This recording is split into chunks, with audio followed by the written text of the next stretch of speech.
आइए हम आपको सुनाते हैं एक कहानी वही पुरानी कछुए और खरगोश की, बट बिल्कुल नए सोच के साथ। आइए सुनते हैं और देखते हैं ये कहानी। एक बार की बात है कि कछुआ और खरगोश दो दोस्त हुआ करते थे। दोनों में एक दिन ये बात ठन गई कि चलो यार देखो कौन ज्यादा काबिल है। अब इस काबिलियत को पहचानने के लिए उनके पास क्या चारा है। फिर उन लोगों ने ये सोचा कि चलो भाई दौड़ लगाते हैं, जो जीत जाता वही काबिल है। उन लोगों ने दौड़ लगानी शुरू की। सूखी जमीन थी। खरगोश ने बहुत तेजी से दौड़ लगाई। जैसे तेजी से दौड़ लगाई काफी दूर जा पहुंचा, और जब वहां से उसने पलट के देखा तो कछुआ कहीं दिखाई नहीं पड़ा। तो उसने सोचा भाई चलो अभी वो आया नहीं, मैं थोड़ी देर आराम कर लेता हूँ। वहां बैठ के आराम कर लेता है। उसके बाद जब वो उसकी नींद खुली तो उसने ये देखा कि जीत तो मैं सका नहीं, और ये जीत तो कछुए ने ले गई।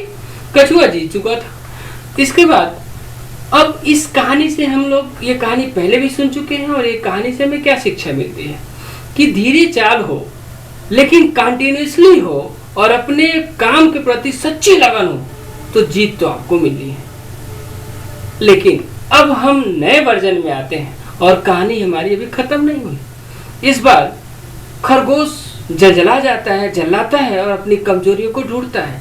क्या कमी थी कि मैं हार गया, और कमी को ढूंढने पे उसे ये लगा कि मैं रास्ते में रुक गया जिसकी वजह से हार गया।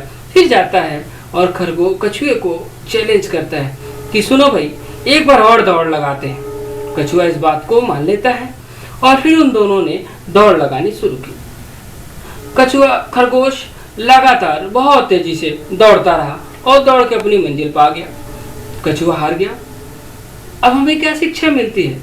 ये शिक्षा मिली कि अगर आपको सच्ची लगन आ गई, अगर आपके अंदर तेजी है और तेजी को कंटिन्यूअसली बरकरार रखते हैं तो एक स्लो आदमी को, एक स्लो को हराना आसान है, बहुत आसान है। इस बार कछुआ अपने हार पर विचार करता है और वो सोचता है कि क्या कमी रही मेरे अंदर कि मैं हार गया। फिर उसने पाई कि सूखी रेत पे मैं दौड़ नहीं सकता, तो उसने सोचा कि तालाब में आसानी से दौड़ लगा सकता हूँ। वो जाके कछुए से मिल गई। एक बार और दौड़ लगाते हैं, लेकिन इस बार ये शर्त है कि ट्रैक चेंज होगा।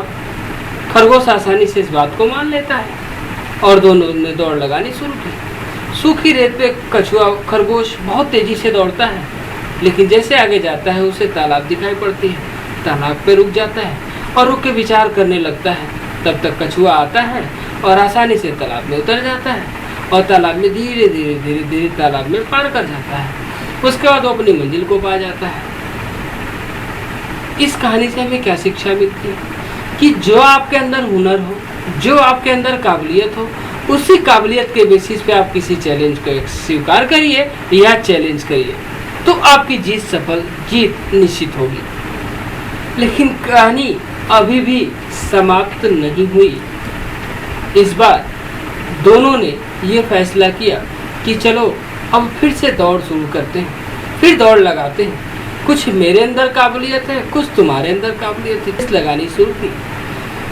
तो सूखे रेत पर खरगोश ने कछुए को सहारा दिया गया तो तालाब में कछुआ आसानी से उतर जाता है और खरगोश उसके पीठ पे बैठ जाता है, और बैठने के बाद उन दोनों ने आसानी से इस दूरी को तय कर लिया, आसानी से मंजिल को पा जाता है। इस कहानी से हमें क्या शिक्षा मिलती है कि अगर किसी काम को टीम वर्क करता है तो किसी के अंदर छुपी कमी को हटा दिया जा सकता है, किसी की काबिलियत को ऑब्जर्व करके अच्छा किया जा सकता है।